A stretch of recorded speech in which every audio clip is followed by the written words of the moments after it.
আসসালামু আলাইকুম আমার প্রিয় ভাই বোনেরা, আরেকটি ভিডিও করতে যাচ্ছি আপনাদের জন্য।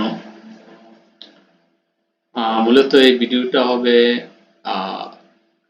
ডকাস্টিক ইন্ডিকেটর নিয়ে। এটা একটু advance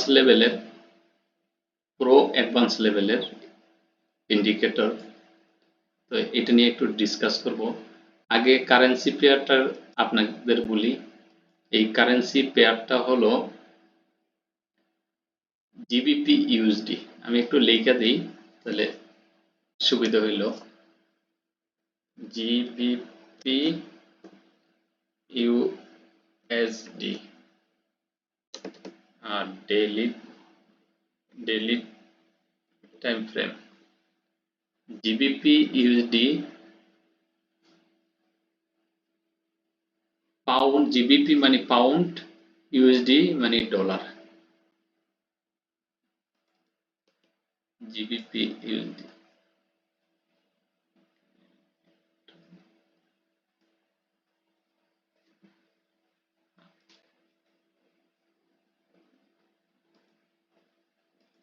GBP USD pound dollar. তো এখানে আমি আগে আপনাদের দেখাই একটা ট্রেন্ড লাইন। এই যে trend line, break, then is sell. সুন্দর trend line, break, then sell.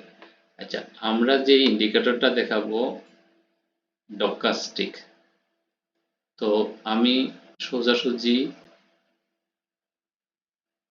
Custom ইন্ডিকেটরে চলে যাই। ইন্ডিকেটর ইন্টারফেসে কাস্টম, নিচে ডকাস্টিক লেখা আছে, আরএসআই এর নিচে ডকাস্টিক ইন্ডিকেটর আমি দিয়ে দিলাম। এটা সেটিংটা ইনপুট,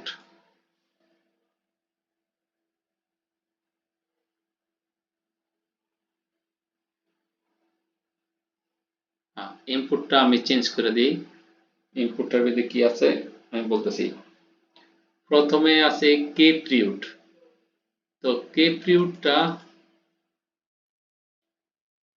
আমি 14 দিব, কে পিরিয়ড 14। তারপরে ডি পিরিয়ডটা দিব আমি 2।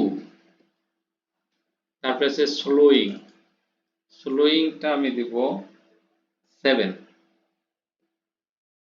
আবার বলি, কে পিরিয়ড 14 মানে 14, ডি পিরিয়ড 2 মানে 2, স্লোয়িং 7 মানে 7। আচ্ছা, এখন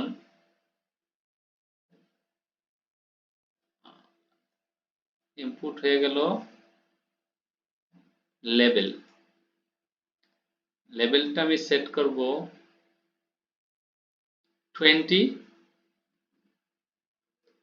সেকেন্ড লেভেল সেট করব 80।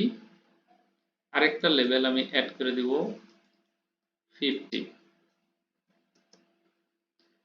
আর এটার কালারটা দিয়ে দিব রেড, মেরুন দিয়ে দিব। ওকে করে দিলাম, প্লট হয়ে গেল। এটার সাথে আমি আর একটা ইন্ডিকেটর যোগ করব, মুভিং এভারেজ। আমি মুভিং এভারেজ ইন্টারফেসে গেলাম, আমি লিখলাম 6 লিনিয়ার ওয়েটেড মুভিং এভারেজ। এটার কালারটা আমি দিলাম blue. 6 linear weighted close, apply সে ক্লোজ, ব্লু। হ্যাঁ, এখন মুভিং এভারেজ চার্টে এটা প্লট হয়ে গেল। আমার মনে হয় সবাই দেখতে পাচ্ছেন ক্লিয়ার। এখন আমি এইটা এইখানে সেট করব। তো আমি চলে যাব কোথায়, আমি চলে যাব ভিউ, এখানে একটা ইন্টারফেস আছে ভিউ, ভিউতে চলে গেলে এখানে আছে নেভিগেটর, ভিউ ইন্টারফেসে গেলে নিচে যাওয়ার পরে আমি যাব নেভিগেটর, নেভিগেটরে আমি ক্লিক করলাম। এখন এখানে আসলো ইন্ডিকেটর, ইন্ডিকেটরে আমি প্রেস করলাম, করার পরে আসলো ট্রেন লাইন। তো আমি ট্রেন লাইনে প্রেস করলাম, তো এখানে আমি পাইলাম, নিচে পাইলাম মুভিং এভারেজ। এখন মুভিং এভারেজকে আমি কি করব, মুভিং এভারেজে প্রেস করব, মাউস দিয়া প্রেস কইরা এটা হোল্ড কইরা প্রেস করে হোল্ড করে এভাবে টাইম না আমি এই ডকাস্টিক ইন্ডিকেটরে ছেড়ে দিব, ডকাস্টিক ইন্ডিকেটরে আমি ছেড়ে দিলাম। ছেড়ে দেওয়ার পরে একটা ইন্টারফেস আসবে, ইন্টারফেসে 6 লিনিয়ার ওয়েট মুভিং এভারেজ আসবে। তো এখানে ক্লোজ যেখানে লেখা আছে, যেখানে অ্যাপ্লাই টু ক্লোজ, ক্লোজটাকে আমি দিয়ে দিব প্রিভিয়াস ইন্ডিকেটর ডাটা, সিলেক্ট করব প্রিভিয়াস ইন্ডিকেটর ডাটা, আমি ক্লিক করে দিব প্রিভিয়াস ইন্ডিকেটর ডাটা। যখন আমি ক্লিক করলাম আইসা বললো দেন ওকে করে দিব, ওকে। তখন আমার এটা প্লট হয়ে গেল, আমি হ্যাঁ আমার এটা প্লট হয়ে গেল। হ্যাঁ, তো এখন আমি এই চার্টের ভিতরে যে মুভিং এভারেজটা আছে এটা লেফট বাটন ক্লিক করে এটা ইন্ডিকেটরটা ডিলিট করে দিলাম। চার্টটা ক্লিয়ার হয়ে গেল, ক্লিয়ার হয়ে গেল, আর আমার ইন্ডিকেটরটা এখানে রয়ে গেল। হ্যাঁ, এখন এটা ডেইলি টাইম ফ্রেমে আমাদের যখনই হাই গেছে, আমি এটা এইভাবে দেখাই, আপনাদের আসবে কিনা জানি না, যখন এইভাবে হাই হয়েছে, হাই যখন এখানে হাই হয়েছে, এইখানে ক্রস হয়েছে, আর এইটা এই ক্রস করছে নিচের দিকে, তখন আমাদের সেল। হ্যাঁ, তদ্রুপ আমরা যদি দেখি মার্কেট এখানে নিচে নামছে, অনেক নিচে নামছে, এখান থেকে মার্কেট একটু উপরে গেছে, কিন্তু এটা আর হয় নাই। মার্কেট যখন আবার ক্রস করে নিচে গেছে, নিচে গিয়া যখন এখানে ক্রস করছে, ক্রস করে আবার যখন এখানে রেড লাইন ক্রস করে উপর দিকে চলে গেল, তখন মার্কেট আবার উপর দিকে যাচ্ছে। তো এইখানে কোশ্চেন আছে, এইখানে এরকম হইলো, এটার কারণ আছে, ঠিক আছে। আর তদ্রুপ এইখানেও যে এইখানে গেছে, এখানে ক্রস হয়েছে, নিচে সেল আসছে, আবার এখানে ক্রস হয়েছে, উপরে গেছে, বাই হয়েছে।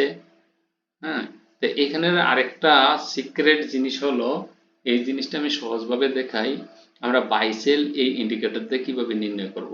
আমরা যদি এই ক্রসগুলো নাই বুঝি, যেমন এই ক্রসটা হয়েছে, এটা তো ক্রস হয়ে উপরের দিকে চলে গেল, তো এইখানে তার উপরের দিকে যায় নাই, তখন কতটুকু উপরে গিয়ে আবার নিচে চলে আসছে। তো এখানে কনফিউশন অনেকের তৈরি করে।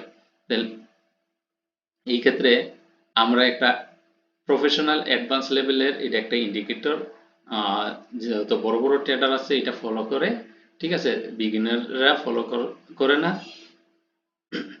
যেমন আমি এটা দেখাই, তাহলে বুঝতে পারবেন। এখানে আমি একটা ট্রেন লাইন দিলাম, এইটার নিচে, এইটা উপরে, তার মানে কি এটা থেকে এটা হাই। যখন আমরা এরকম দেখলাম উপরের লেভেলটা, তখন আমরা এই ইন্ডিকেটর ভিতরে আইসে দেখব এই বরাবর, এই বরাবর, এই এই জায়গা, এই টপ আর এই টপ কানেকশন করে দেব। যখন এই টপ আর এই টপ যখন কানেকশন করে দিছি, তখন এটার স্লোপটা হয়েছে কি আপ ট্রেন্ড, উপরের দিকে, এটা উপরের দিকে। আর যখন এইটা সাথে এইটা আমরা কানেক্টেড করে দিছি, তখন এটা কি, এটা আপ না হয়ে এটা কি করছে, মাথাটা নিচের দিকে দিছে, তার মানে লেভেল হয়েছে নিচের দিকে। তো এটা ইন্ডিকেটর করছে কোন দিকে, নিচের দিকে, আর ক্রস হয়েছে, তার মানে মার্কেট একটা বিশাল বড় একটা মুভ করবে সেল। যদি আমরা যখন এই এগুলাকে বলে ডাইভারজেন্ট কনভার্জেন্ট। ঠিক আছে, তো এই যখন আমরা দেখব এরম সিচুয়েশন তৈরি হয়েছে আর এইখানে উল্টা দিকে এরকম হয়েছে, এইটা তো আপের দিকে গেছে, এটা আপের দিকে না গিয়া এটা বরাবর হয়েছে বা একটু নিচের দিকে হয়েছে, তখন আমরা বুঝবো কি এটা একটা ভালো একটা সেল। ঠিক আছে, ভালো একটা সেল। তারপরে তদ্রুপ আমরা যদি আর একটু এখানেও যদি দেখি তো এটা একটা পুরোপুরি হয় নাই, কিন্তু তারপরে আমরা সেলটা কিভাবে নির্ণয় করা হলো এইভাবে। এইখানে যদি আমরা এটা কানেক্টেড করি তখন দেখা গেছে কি এটা আপ। আমরা যদি এইটা কানেক্টেড করি তখন দেখা যায় কি এইটা আপ হয় নাই, লেভেলে আছে, তার মানে এখানেও একটা ছোট্ট সেল হয়েছে। ঠিক আছে, তারপরে আমরা যদি এইটারে আবার এইভাবে কানেক্টেড করি একই অবস্থা। আমরা যদি এইটারেও নিয়ে আসি এইভাবে এখানে, তো এখানেও আমরা দেখতে পাই এটা আপে গেছে, এটা ওই রকম আপে যায় নাই, বরাবর আছে, তার মানে এখানে একটা সেল। যেমন এখানে সেল হয়েছে, এখানে সেল হয়েছে। তারপরে আমরা যদি আরেকটা জিনিস দেখি, এটার যদি আমরা চেঞ্জ করি, এটা যদি আমরা নিচে নিয়ে আসি, হ্যাঁ, আমরা এভাবে নিচে নিয়ে আসলাম, তখন দেখা গেল কি এটা উপর দিকে, এটাও আপ ট্রেন্ড উপর দিকে, এইটা থেকে এইটা হাই, তো উপর দিকে। তো আমরা এইখানে কি করলাম, এই নিচের দুইটা যেহেতু এখানে নিচে নিচে কানেকশন হয়েছে, প্রথম করছিলাম উপর উপরে, এখন করলাম নিচে নিচে। যখন এটা নিচে আমরা কানেকশন করলাম বটম বটম, তখন দেখেছে এই বটমটা যখন কানেকশন করছি, এইটা যেই পরিমাণ আপটেন্ডে আছে, এইটা কিন্তু ওই পরিমাণ আপটেন্ডে নেই, এটা হচ্ছে বরাবর, মানে সমান সমান এইটা আর এইটা, তো সমান সমান, এই জন্য এখান থেকে বাই হয়েছে। এটার ফর্মুলাটা হচ্ছে কি উল্টা, এটা যেরকম করবে এটা এটার উল্টা করবে, তখন এটা এরকম হবে, তখন এখান থেকে আমাদের বাই হবে। আমার মনে হয় আমি এটা আপনাদের বুঝাইতে পারছি। এই ইন্ডিকেটরটার সুফল হইছে এরকম। ঠিক আছে, আমরা ক্রমান্বয়ে যদি দেখি তো প্রত্যেকটা আমরা দেখব ঠিক এরকম। যেমন এখানে একটা ছোট্ট হয়েছে বোঝা বড়, এখান থেকে যদি আমি এভাবে ধরি, হ্যাঁ, যেমন এটা বরাবর এখানে, এখান থেকে আমি এখানে ধরলাম, এটা সোজা নিচে, আর এটা কিসে এইখানে একটা হিট করলো, এইখানে একটা হিট করলো, এটা যেরম মানে স্লোপটা ডাউন হয়েছে, কিন্তু এইটা এরম ডাউন হয় নাই, তার জন্য এখান থেকে বাই শুরু হয়েছে। ঠিক আছে, এগুলা অভিজ্ঞতার সাথে সাথে যখন আপনি প্র্যাকটিস করবেন তখন আপনি বুঝতে পারবেন। ঠিক আছে, এইভাবে আপনি প্রত্যেকদিন পাবেন না, সময়তে সময়তে অনেকদিন পর পর এই জিনিসগুলো হয়। আর যখন আপনি এটা ক্যাচ করতে পারবেন আপনার বিশাল বেনিফিট হবে। আপনার উদাহরণস্বরূপ আরেকটা দেখাই, এইখানে একটা হয়েছে, এই যে এই, ওকে, দেন আমরা এই দুইটা কানেকশন দিলাম, যেমন এইটার বরাবর এইটা, এইটার বরাবর এইটা, তো এইটা হচ্ছে আপ, নিচে থেকে দুইটা বটম, মানে হাই থেকে হাই, তার মানে হাই আর হাই। তো দেখেছে এইখান থেকে এইখানে দিলাম এটা আপ ট্রেন্ড, আর এইখানে মার্কেটটা এখানে যেভাবে উঠছে এইটা কিন্তু এইভাবে ওঠে নাই, এটা লেভেল হয়েছে, এটা লেভেল হয়েছে, তার জন্য এখান থেকে একটা বিশাল সেল হইল।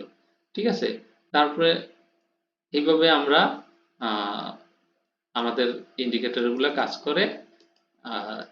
তাড়াহুড়া নাই, এগুলা ধীরে ধীরে ধীরে ধীরে ধীরে ধীরে আপনি ওয়াচ আপ করবেন, দেখবেন, আপনি বাইরে করবেন, আপনার এই ইন্ডিকেটর গুলা খুবই ফলপ্রসূ কাজ করবে। যেহেতু টাইম নিয়ে যখন আপনার টপে গিয়ে এরকম হয়, তাই আপনি কিভাবে বুঝবেন, এরকম যখন হইব তখন বুঝতে পারবেন না মার্কেট একটা বিশাল একটা মুভের চিন্তা ভাবনা করছে। ঠিক আছে, যেমন এইখানে যেটা হয়েছে, এইখানে হওয়ার পরে মার্কেটে যে উঠতেছে বিশাল একটা মুভমেন্ট হওয়ার সম্ভাবনা আছে। তো এখান থেকে তো বেশ ভালো মুভমেন্ট হয়েছে, এখন বাকিটা দেখার বিষয়, এটা তো আর এখনই ক্রস করে নাই। হ্যাঁ, এই হলো এই ইন্ডিকেটরের বিশেষত্ব। ধন্যবাদ সবাইকে, ভালো থাকবেন, আল্লাহ হাফেজ।